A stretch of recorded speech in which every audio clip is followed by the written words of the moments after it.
Welcome, welcome. This is just a fun project. I'm going to introduce to you these neckline templates to a greater degree. They're just wonderful.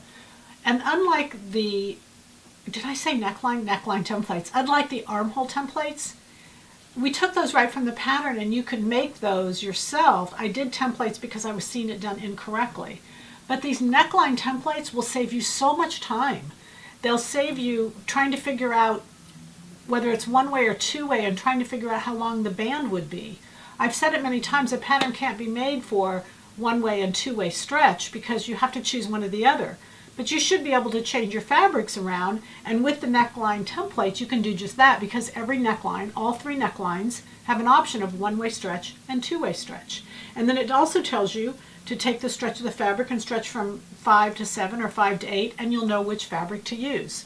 So in this particular case, what I wanted to do was I wanted to make a V-neck that went under other things, under capes, just under shirts, just under everything.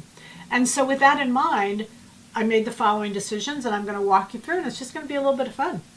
So we started with 195. Yep, this is 195. This is your true, tried and true, the sweater set. You love it. You've made it many times. It fits, but now you're just going to change it and put a V-neck on it. That's it.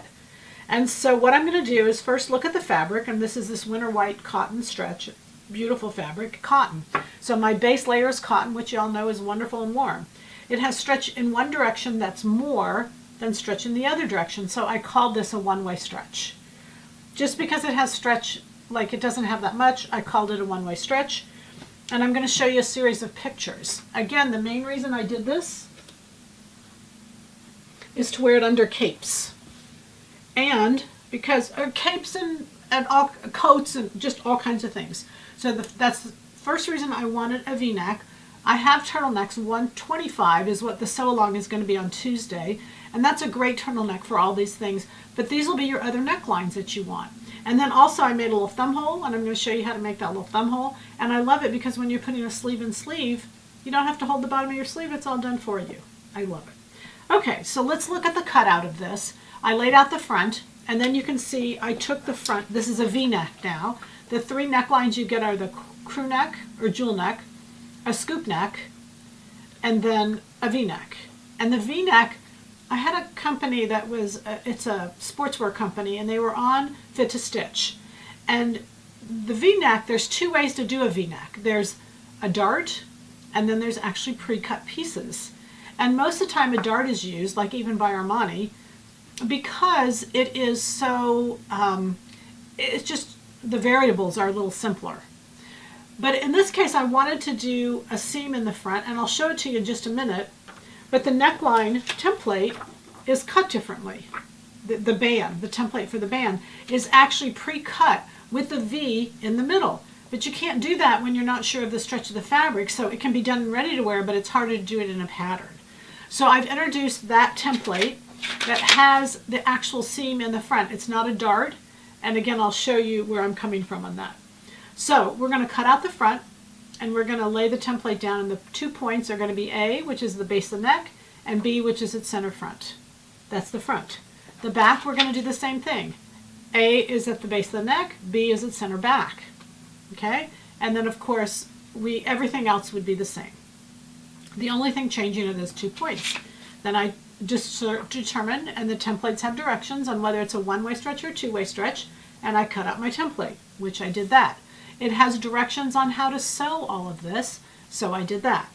Then the next thing I want to show you is the sleeve. When I made this little thumb, this is in cutting out, I added 5 inches. And there's a couple different ways to do this little add-on cuff. You can do different ways. This was the simplest, so this is why I chose this way. You're going to add 5 inches in. Then when you go to sew the sleeve, you'll come in 2 inches, and that's for a 1-inch hem. Give stability here. You'll leave 3 inches open, and then sew up the rest of the way. Or if you, whichever direction you sew. Start by sewing 2 inches, skip 3 inches for the thumb hole, and then sew the rest of the way. And then when you hem it, you automatically get this cute little hole, and it's in this seam, so it's right where your thumb comes down. It's just ingenious. All right, so that's the cutting out process. Then we go to sewing, and again, it has directions for how to sew it, but I want to show you what it looks like, the V with the seam at the center front, and this picture shows that. And the reason you want to do this one with a seam is because it's a wider band and it will lay flatter and smoother when it has a seam there as opposed to having a dart. So that's the best reason I can tell you as to why a dart is used over a seam. It depends on the width of the band and it depends on the stretch of the fabric. But we've got two options for you. You've got one-way and two-way stretch. Then this is another picture of the finished band, and you can see it's just pretty. It just lays really pretty. And again, that's just a sweater set. And then of course you're free to wear it under whatever works for you. And then I want to show you one final picture, and that's just the little thumb coming out of the thumb hole. All right, so this is just fun, easy way to change your necklines and have a great time. The goal is to have happy sewing from Silhouette Patterns.